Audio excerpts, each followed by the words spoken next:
파수꾼이라는 말씀의 제목으로 귀한 은혜의 말씀 나누기를 소망합니다. 이사야서의 큰 주제가 있다면 바로 심판과 구원일 것입니다.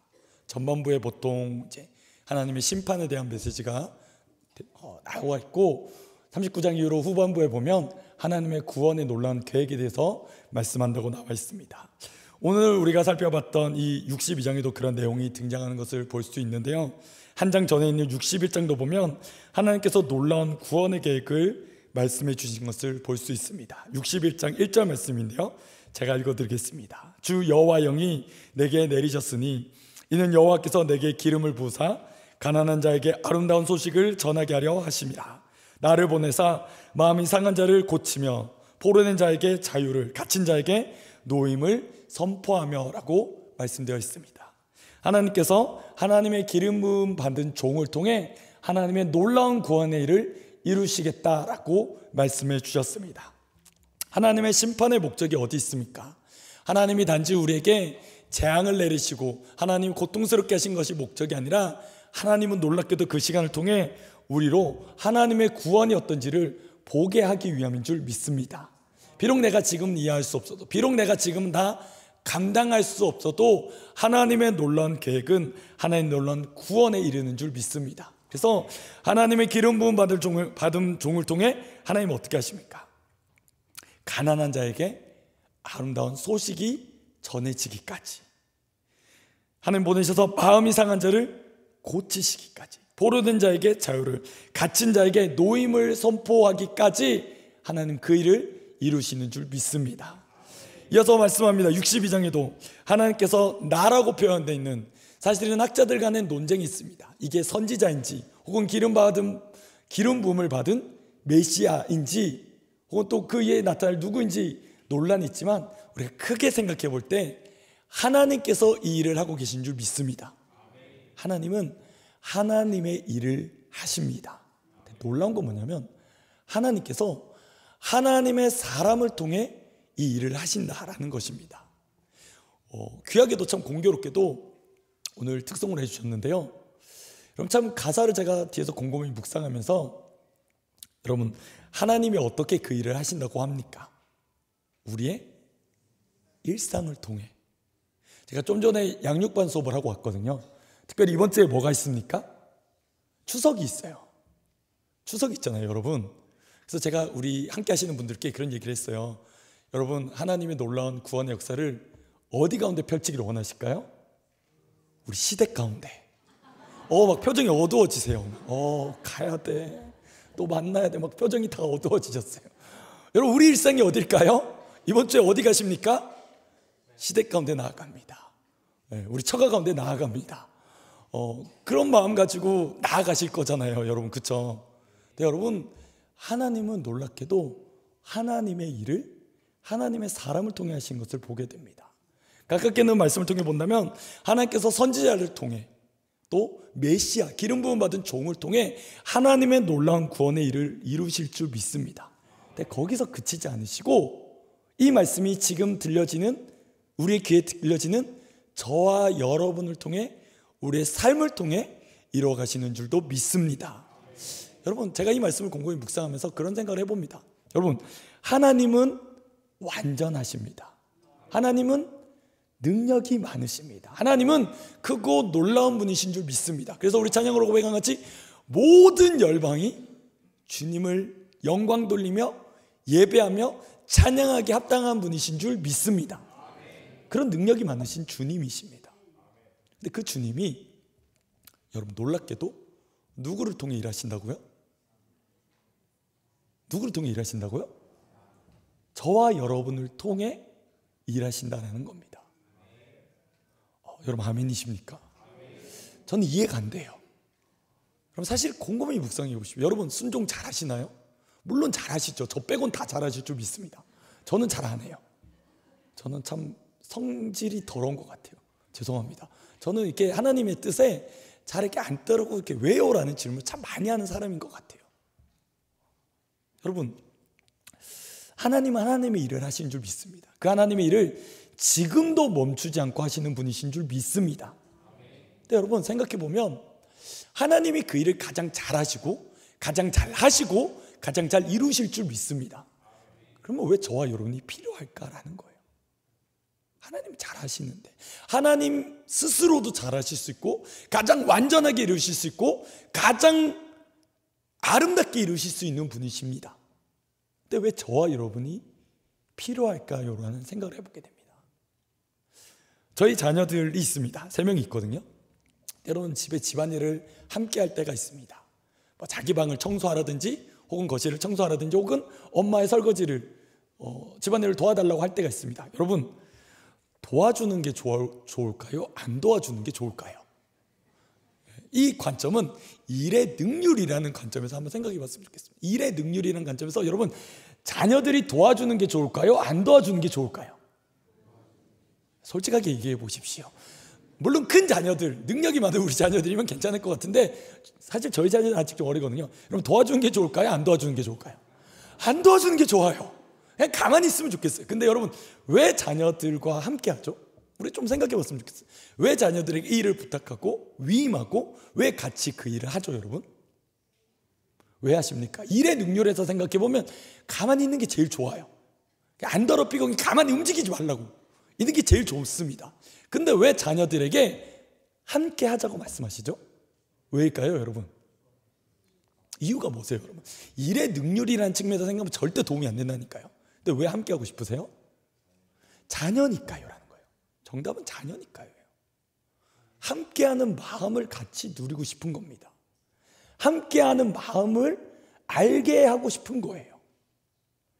여러분, 손님이면 집에 있으면 여러분 손님 보고 그 일을 시키십니까? 좀 거실이 더러운데 좀 치우시라고. 분리수거 좀 죄송한데 좀 나가서 해주시라고. 여러분, 손님에게 그렇게 하시나요?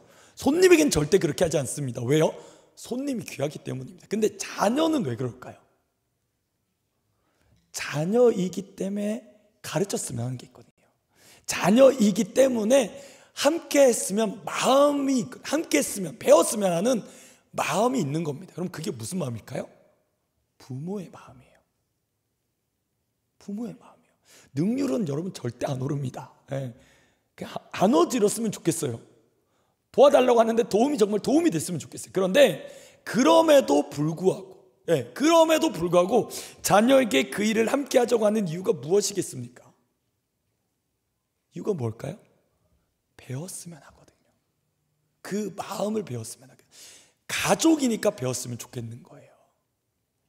여러분, 하나님도 하나님의 일을 본인이 스스로 가장 완벽하게 하실 수 있는 주님이십니다. 그런데 왜 자녀에게 그 일을 이스라엘에게 맡기셨을까요? 무엇을 알게 하기 위함이었습니까? 하나님의 그 마음을 알기를 원하셨습니다. 여러분, 에스겔서 36장 36절 7절에 이런 말씀이 있습니다. 말씀 띄워주시면 우리 한번 읽어봤으면 좋겠는데요. 자, 한번 말씀을 36장 6절 7절 말씀 함께 한번 읽어보겠습니다. 시작. 너희 사방에 남은 사람 여호와가 무너진 것을 건축하며 황폐한 자리에 심은 줄 알리라. 나 여호와가 이루리라. 주 여호와의 말씀에 이같이 말씀하였느니라. 그래도 이스라엘 족속 이같이 자기들에게 이루어 주시기를 너에게 구하여야 할지라. 내가 그들의 수요를 함께 하게 한다. 여러분, 뭐라고 말씀합니까? 하나님이 놀라운 일을 말씀하신 대로 어떻게 하신다? 이루신대. 하나님은 그 일을 제일 잘하세요. 근데 어떻게 하기를 원하신다고 말씀합니까? 뭐 하라고요? 구하여야 된대요. 구해야 된대요. 아니, 하나님이 하나님 일을 제일 잘하시잖아요. 제일 잘 하실 수 있으세요. 그런데 그 백성 이스라엘에게 요구하시는 게 뭐라고 말씀합니까? 그럼에도 불구하고 너희가 뭐 해라? 왜요, 그러면? 이유가 뭘까요? 바로 이겁니다.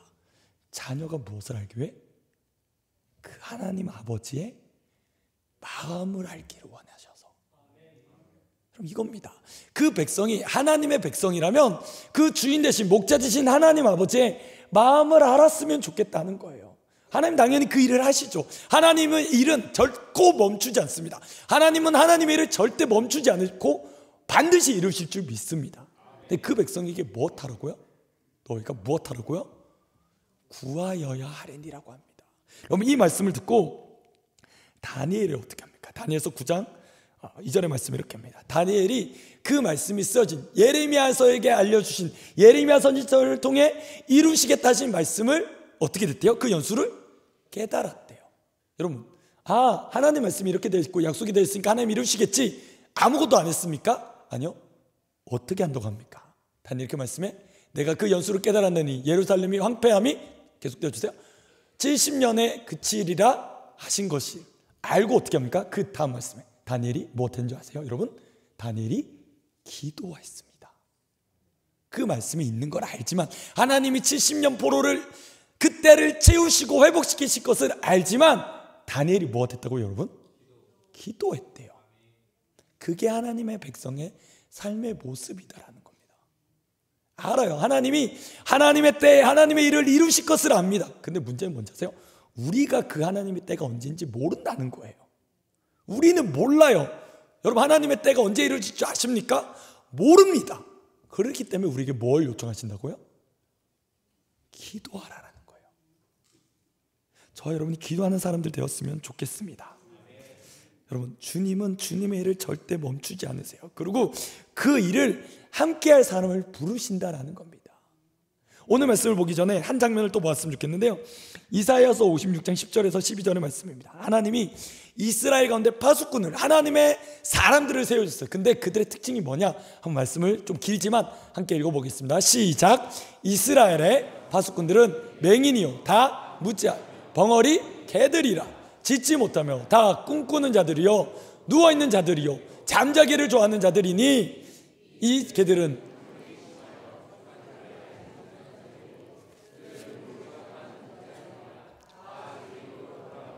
사람마다 자기 이익만 추구하며 오라 내가 포도주를 가져오리라, 우리가 독주를 잔뜩 마시자, 오늘같이 그게 넘치리라. 자, 하나님께서 그 백성들에게, 이스라엘에게 주신 귀한 사명이 있습니다. 뭡니까? 하나님의 대리 통치자로서 뭘 보여줘야 되는 거예요? 돌봐야 되는 거예요.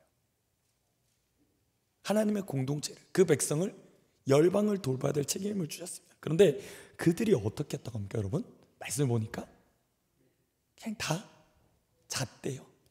자기 이익만 취했대요. 자기 살 궁리에 빠져 있었대요.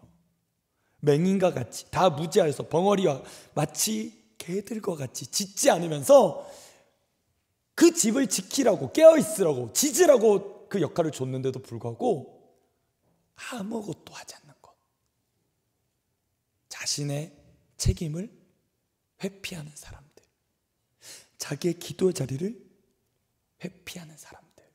그러면서 뭐라 말합니까? 아무 일도 일어나지 않으니까 괜찮아, 큰 일은 일어나지 않을 거야, 어려운 일은 닥치지 않을 거야, 괜찮아, 그냥 지금같이 살자, 좋은 게 좋은 거 아니냐 라고 그렇게 했다라는 거예요. 그 하나님의 진노의 말씀 이후에 하나님 오늘 6절과 7절의 말씀을 주셨습니다. 뭐라고요? 예루살렘이여, 내가 너의 성벽 위에 무엇을 세우리라? 파수꾼을 세우겠다. 여러분, 이 파수꾼은 물론 처음의 의미는, 본질의 의미는 지킨다라는 의미도 있어요. 지키고 파수한다라는 의미도 있지만, 사실 이 문맥을 통해 주시는 이 파수꾼이 해야 될 사명이 뭘까요, 여러분? 무슨 사명인 것 같습니까? 파수꾼을 세워서 무슨 일을 하시겠다라고 말씀하십니까? 그들로 하여금 주야로 계속 잠잠하지 않게 하였느니라. 너희 여호와로 기억하시게 하는 자들아 라고 부르세요. 무슨 일을 맡기신대요? 물론 너희가 깨어 있어야 돼요. 너희가 파수해야 될 사명이 있습니다. 그러나 그 사명 가운데 하나님이 이들을 통해 하시고자 하는 일이 무엇입니까? 잠잠하지 않게 하시겠다라는 겁니다. 여러분, 하나님은 지금까지 하나님의 일을 멈추지 않고 계세요. 그러면 이 사명을 맡기신 이들에게 하나님이 요구하시는 게 뭘까요? 마치 원문을 해석하자면 이런 의미인 것 같아요. 마치 옆에 따라다니는 수행비서의 일을 맡기는 거예요. 하나님 여러분 전능하세요. 하나님의 일은 절대 실수함이 없으세요. 그러나 왜 이 일을 맡기셨다고요? 우리로 그 일을 하게 하시는 하나님의 마음이 어떤지를 좀 깨달으라는 거예요. 하나님의 마음을 가지고 우리가 함께 동력했으면 좋겠다는 겁니다. 어떤 일이요? 하나님의 일이 어떻게 이루어지는가, 하나님이 어떻게 하나님을 이루어 가시는가, 너희에게 맡기신 일이 있다. 뭐냐? 너희로 주야로 계속해서 잠잠하지 않게 하신다라는 겁니다. 여러분, 낮은 낮대로 힘들어요. 제가 곰곰이 생각해 봤거든요. 이 비서일이 낮에는 어떤 일입니까? 여러분, 이런 일 아닐까요? 낮에 더위가 있어요. 그리고 낮에는 모든 사람이 다 쳐다봐요. 숨길 수 없잖아요. 그러니까 어떻게 해야 됩니까? 싫어도 해야 돼요. 번거로운데 해야 됩니다. 귀찮은데 해야 돼요. 왜? 많은 사람들이 지켜보고 있으니까 쉴 수 없는 겁니다. 또 낮에 무더위가 있어요. 밤엔 어떻습니까? 그럼 밤에 또 뭐가 있을까요? 이제 안 보니까 게을러지고 싶은 우리의 정욕이 있어요. 야, 사람들 안 보는데 대충 하자. 또 낮엔 또 어떻습니까? 춥습니다. 대충 하고 싶고 추위가 있고 졸음이 찾아옵니다. 네, 하나님이 세우신 파수꾼들, 그 옆에 수행비서로 세우신 이스라엘에게, 예루살렘에게 요구하신 게 뭡니까? 그들로 하여금 주야로 계속이라는 거예요. 왜요? 하나님은 결코 그 일에 포기함이 없으시거든요. 여러분, 하나님이 하시던 그 일을 포기하셨다면 여기는 우리가 구원 받았을까요, 여러분? 우리가 하나님 자녀 되었을까요? 우리가 하나님께 이 시간에 과연 내가 정말 이 시간에 함께 나와 예배 드릴 수 있었을까요? 하나님은 하나님의 일을 멈추지 않으셨습니다. 그리고 그 일을 저와 여러분에게 부탁하십니다. 너희가 옆에서 계속해서 잠잠하지 말아라. 하나님으로 하나님의 일을 하시도록 계속해서 너가 옆에서 말씀드려라라고 말합니다. 그 일이 무엇입니까? 너희는 쉬지 말며 7절 말씀 함께 읽어보겠습니다. 또 여호와께서 예루살렘을 세워 세상에서 찬송을 받게 하시기까지 그로 쉬지 못하시게 하라. 교회로 하게 하시는 놀라운 일이 뭘까요? 저와 여러분에게 맡기신 귀한 일이 뭘까요? 바로 기도하는 일인 줄 믿습니다. 사실 좀 전에도 제가 이제 교회에서 중보기도 위원회를 담당하고 있거든요. 사실 좀 전에도 중보기도 제목이 왔어요. 급한 일이 있습니다. 꼭 기도해 주십시오. 지금 환자가 있는데 기도해 주십시오라는 기도 제목을 받고 예배 준비하면서도 그 제목을 우리 중보기도 팀에게 나눴습니다. 기도를 꼭 해주십시오라고 요청을 드렸어요. 여러분, 어떤 일이 있을까요? 기도하는 일이 있습니다. 여러분, 하나님이 그 일을 저와 여러분에게 맡기셨습니다. 너희는 쉬지 말며 또 여호와께서 보십시오, 예루살렘을 무엇하여서? 세워서 세상에서 찬송을 받게 하시기까지라는 거예요. 여러분, 이 말씀을 들을 때 이사야 선지자를 통해 이 이사야 62장 말씀이 들려질 때 저는 상상해 봤습니다. 물론 이스라엘이 멸망당하기 전에 이 말씀을 들었을 수도 있지만 어쩌면 이스라엘이 멸망당하고 예루살렘 성이 무너지고 나서 이 말씀을 들을 수도 있어요. 그런 마음이 들지 않을까요? 여러분, 하나님이 예루살렘을 세우실 거다. 물론 세워져 있던 그때에는 그래 맞아, 하나님이 그 성을 세우시고 또 온전하게 하시겠지, 그때까지 하나님 그 일을 하시겠지라고 생각될 수도 있지만 우리 눈에 보여지는 예루살렘 성이 무너졌다면, 여러분 현실에 무너졌다면, 아무것도 지킬 게 없고 다 무너져 있는 인생이라면 이 말씀 들을 때 여러분 아멘이 될까요? 하나님 뭐라고요 지금? 예루살렘 성이 무너졌는데 하나님께서 예루살렘 성을 세우실 거라고요? 그 일이 일어나긴 합니까? 그 일이 가능하긴 합니까? 하나님 말씀을 믿을 수 없는 거예요. 왜요? 눈에 안 보이니까요. 하나님 어떻게 그 일이 일어납니까? 예루살렘이 무너졌는데요, 처참하게 멸망당했는데 하나님 뭐가 회복이 일어납니까? 하나님 무슨 소망이 있습니까? 라고 따질 수도 있습니다. 그래서 그 백성이 요청하시는 거예요. 믿어라. 누가 일을 하신다고 여러분?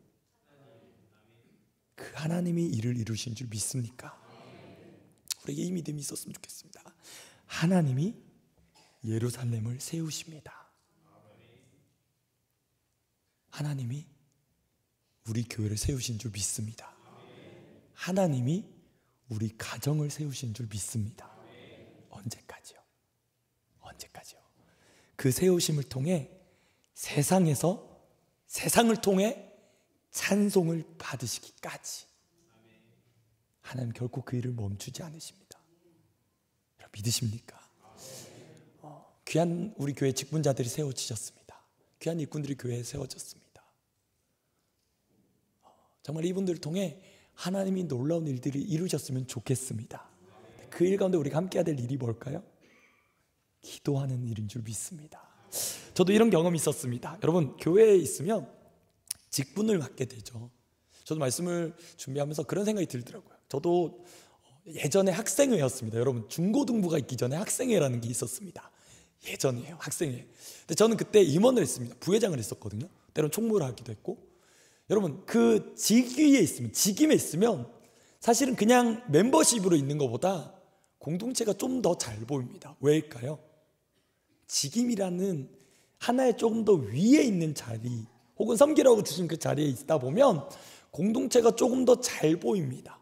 그랬던 것 같아요. 제 치기 어린 마음에 아무것도 아닌데 그냥 그 공동체 부회장 혹은 총무라는 자리를 있으면서 그런 생각이 드는 거예요. 우리 공동체 학생회는 이게 문제인 것 같아. 그래서 문제인 얘기를 합니까? 우리 교회는 이런 게 문제인 것 같아. 이런 게 잘 안 되는 것 같아. 그때는 제가 잘난 줄 알았어요. 죄송합니다. 학생이었으니까요. 내가 잘났으니까, 나에게 그런 은사와 재능이 있어서 내가 잘 보이니까 이게 문제인 것 같아. 그게 잘 안 되는 것 같아 라고 말했던 것 같아요. 근데 그 자리를 내려놓고 그냥 저도 학생의 자리로 가니까 알까요, 모를까요, 여러분? 모르겠는 거예요. 몰라요. 깨달은 게 뭔지 아세요, 여러분? 그 자리에 맡기셨기 때문에 보여지는 거더라고요. 내가 잘나서가 아니라 하나님이 맡기신 자리에 올라가서 그 성벽 위에 파수꾼으로 세우는 자리가니까 그 자리 때문에 보여지는 거였어요. 내가 잘난 게 아니에요. 내가 탁월한 게 아니었어요. 내가 뛰어나서 이 자리에서 내가 그 능력이 있으니까 된 거지가 아니라 하나님이 공동체를 보게 하셨던 거였더라고요. 그러니까 보이는 거예요. 뭐가 보입니까? 연약함이 보이는 거예요. 부족한 게 보이는 거예요.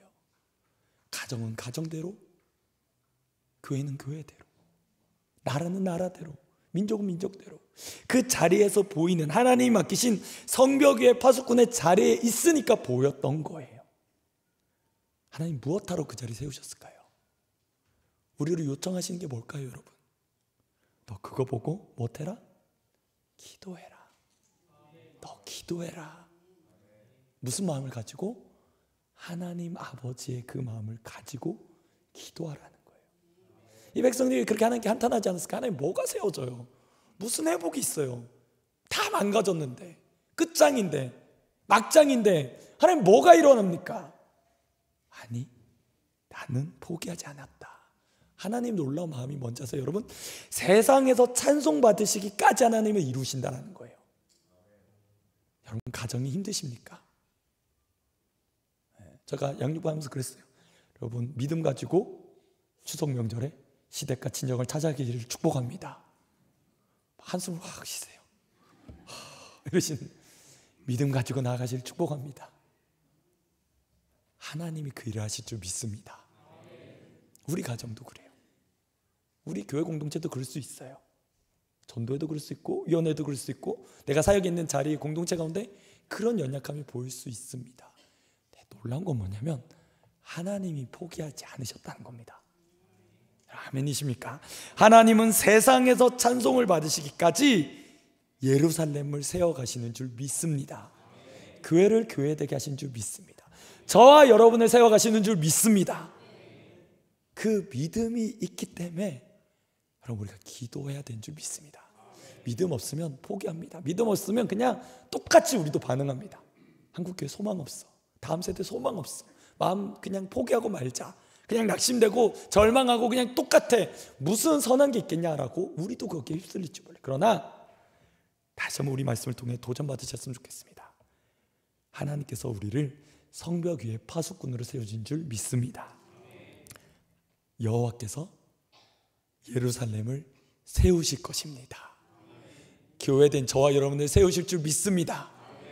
언제까지? 세상에서 찬송받, 세상이 그 모습을 보고 하나님께 영광 돌리는 그날이 오기까지 하나님 반드시 그 일을 이루실 줄 믿습니다. 그 믿음 있으시다면 우리 기도했으면 좋겠습니다. 여러분이 속한 공동체를 위해, 가정을 위해, 교회를 위해, 이 나라 민족을 위해, 열방을 위해 기도했으면 좋겠습니다. 지난번에도 제가 기회가 될 때 설교 내용이 중보 기도였습니다. 그때 말씀드렸는데 저희 교회 정말 오랫동안, 정말 20년 넘는 세월 동안 기도하신 우리 권사님들이 계셨어요. 그리고 지금도 130여 명이 교회에 릴레이 중보 기도를 하고 계십니다. 네, 여러분 더 많은 자리도 있습니다. 여러분 기도하신 이 사역에 우리 함께 했으면 좋겠습니다. 정말 교회에 맡기신 귀한 일들, 나의 기도의 지경이 넓어지는 것, 우리 함께 기도할 때 그 일이 일어난 줄 믿습니다. 그럴 때 우리에게 주신 마음이 뭘까요? 자녀에게 주신 하나님 아버지의 마음인 줄 믿습니다. 우리의 영안이 더 넓어졌으면 좋겠습니다. 우리 기도 지경이 더 넓어졌으면 좋겠고 우리의 기도의 마음이 더 넓어졌으면 좋겠습니다. 바람처럼 다시 일어나 주를 예배하기까지, 온 열방이 예배하기까지 우리가 이래 함께 동역했으면 좋겠습니다. 우리 주신 말씀 기억하면서 이 찬양했으면 좋겠는데요, 정말 이 가사를 정말 묵상하면서